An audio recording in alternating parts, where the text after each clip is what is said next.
nous avions élaboré avec Eric un premier schéma qui consistait à faire le profil des publicités. Parce qu'à l'époque où nous sommes connus, lui-même sortait de la direction générale d'une grande société, d'une grande... si, quand même. Je me rappelle plus. D'une agence de communication et de publicité. Et donc, nous avions bâti un système où, par exemple, pour mesurer la taille des photos, sur la taille des photos, on mesurait le pourcentage que représentait le visage et les expressions du visage, pour définir le pourcentage d'affectif, de limbique ou de cortical, si les plans éloignés, etc. Et ensuite, on s'était attaché de la même façon à appliquer une méthode qui est devenue un logiciel d'Emostem, d'analyse du langage, pour vérifier la proportion de mental, d'affectif, de gauche et de droite dans un texte. Et quand vendredi, Eric m'a envoyé un mail en me disant « Je te rappelle quand même que la clé, c'est de pouvoir identifier le profil de rédacteur ou de rédaction, plus précisément le profil de texte, dans un courrier par exemple. Je pense qu'il ne réalisait pas le challenge que c'était, parce que ça fait 20 ans qu'on y travaille et on n'avait pas encore ni défini, ni déterminé exactement et précisément ce qui pouvait vous faire dire que tel texte, telle phrase, tel paragraphe était du domaine du limbique gauche, du cortical droit, etc. Donc je suis bien content que vous, Eric et Yves, m'offrent cette opportunité, c'est de partager avec vous mes connaissances et surtout mon point de vue, et d'entendre le vôtre pour la matière. Parce que vous allez voir, c'est pas si simple. Donc, la première chose,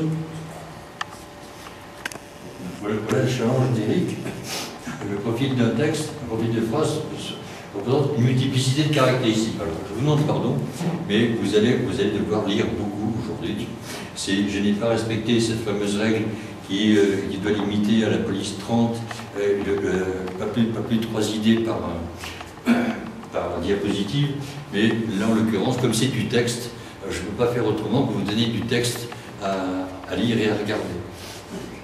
Donc là en l'occurrence, voilà les caractéristiques que j'ai trouvées qui étaient de l'ordre utile, en tout cas, et nécessaire pour faire le profil d'une phrase.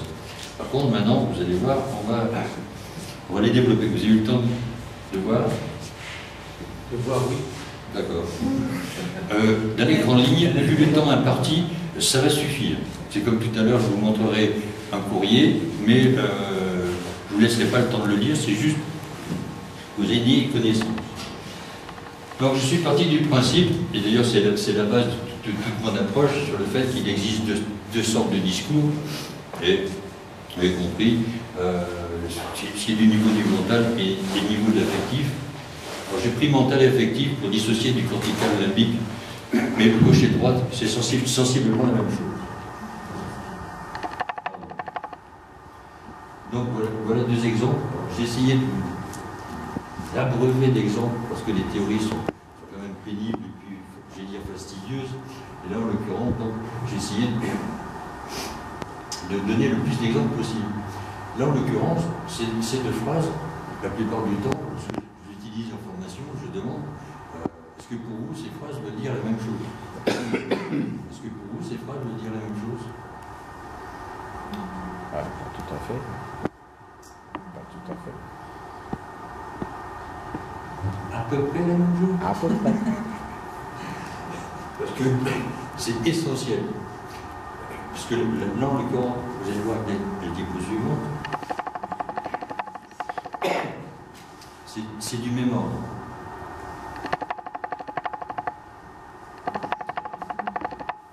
Le sujet de la phrase détermine tout. Là, en l'occurrence, vous voyez, ici, c'est discutable, on rentre dans un désaccord, et là, en affectif, on rentre en conflit. Et je pense que tout le monde peut comprendre. Et là, donc, toutes nos rédactions, tous nos textes, tout ce que l'on écrit se divise donc en deux sortes de discours. Le discours on l'a vu juste avant, le discours de ce que l'on a en tête, de ce que l'on a à cœur.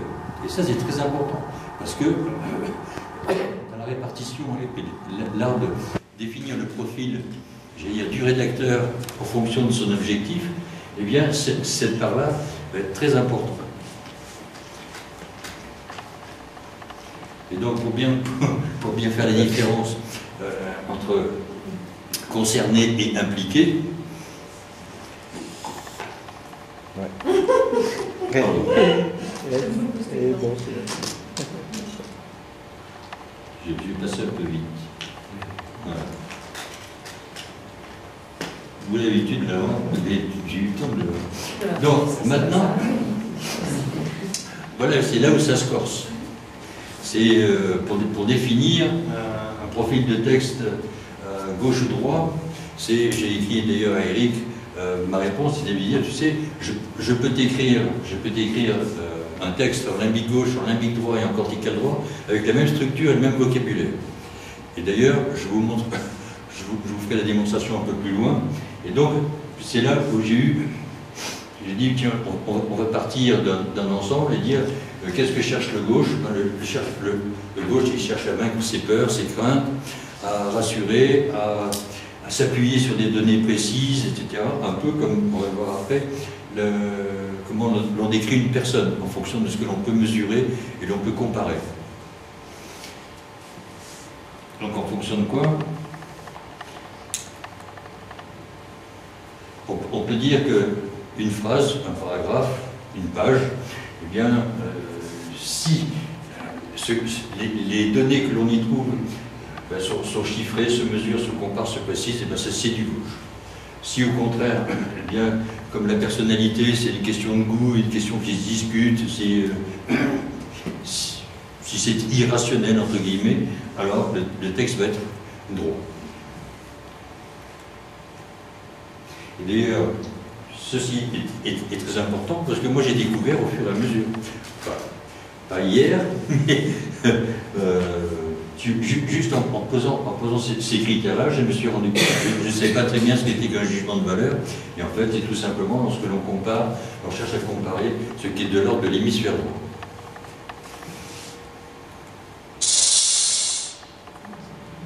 Ah, ça c'est juste pour vous rafraîchir la mémoire, parce que cette diapo, elle doit avoir 20 ans, ou pas loin. C'est l'une des premières qu'on avait conçues, et les bruits sont d'origine.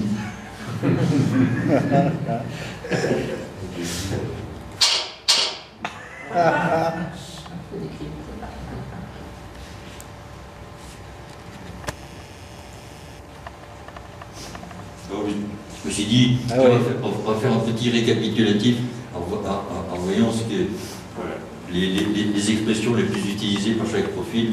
Ainsi, on peut voir un peu quelle est l'intention derrière, parce que là aussi, c'est définir la stratégie du rédacteur, c'est déjà définir le profil de la phrase, même si c'est la phrase qui vous indique son intention. Mais j'ai trouvé que ça parlait encore. Encore la gauche, ça aurait pu le mettre en carré, à la suite. En limbique gauche, ça aurait pu être à la suite en carré, tu vois. Tout à fait. J'aurais pu faire aussi des petits caractères. Mais c'est celui-là qui me plaît le plus. Ouais. C'est l'art de devenir la victime à la place de l'autre.